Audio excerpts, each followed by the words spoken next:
Hey guys, so I wanted to cover the G2 versus Carbon Corp game really quick because I think G2 deployed a very unique use of a flex pick to kind of have Carbon Corp at their knees here and gain leverage in draft where a lot of teams basically wouldn't really be able to do so.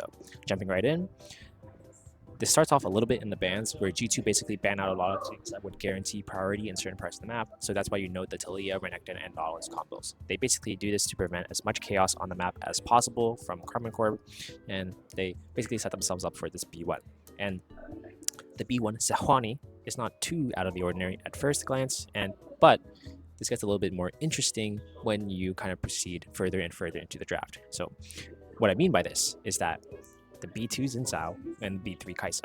And it's a little bit funky at first because you're like, why would you ever sort of break this flex right away? Right?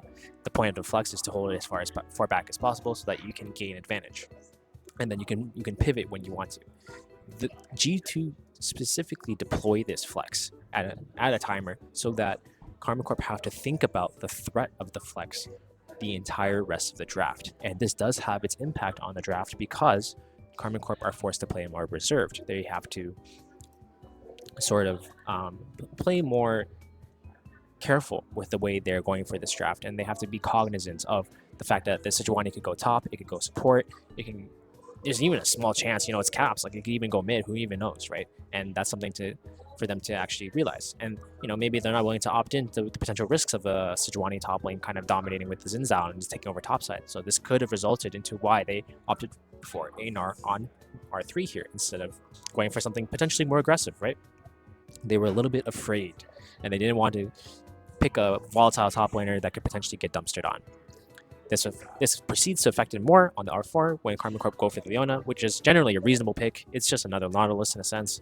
And this is basically where G2 can take advantage of this. The more reserved picks, the less advantage gaining picks from the side of Karma Corp, and then fully punish with the Poppy here. It cucks 3 of the dashes here with Corki, Gnar, and Leona, and basically gives them that checkmate moment here, moving Sejuani to potentially top here because of the favorable matchup into the Leona, and then locking in the Azir for a basically front-to-back combo that's unstoppable at this point because now they have got confirms that their Karma Corp's form of engage and their tools are limited, and they address the tools with their own in order to completely shut it down. And this is basically not what you'd expect out of a Sejuani B1, right? And they actually get away with it. It's not even a bad matchup per se. It's a very safe matchup for Sejuani, and the areas where they were able to get advantage on the other parts of the map is far exceeding. This is also reflective in the R5 Ezreal.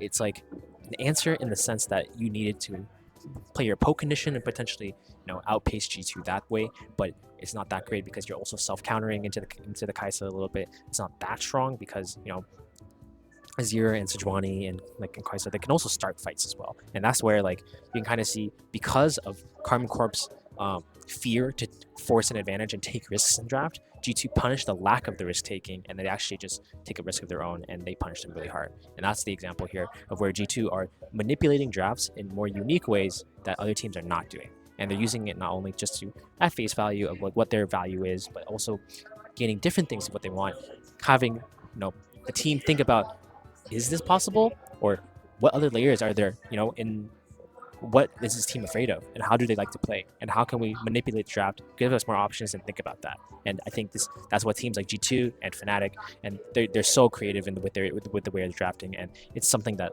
the other teams in the league are just not keeping up with, and I really like this for them. So this is a great example of that. I want to see more examples of it like this, and I hope that you kind of got a kick out of it from this video because I think this is something that probably not a lot of people actually saw, and I wanted to point out, and I think it was really cool. So yeah, hope you guys enjoyed. Catch you in the next one.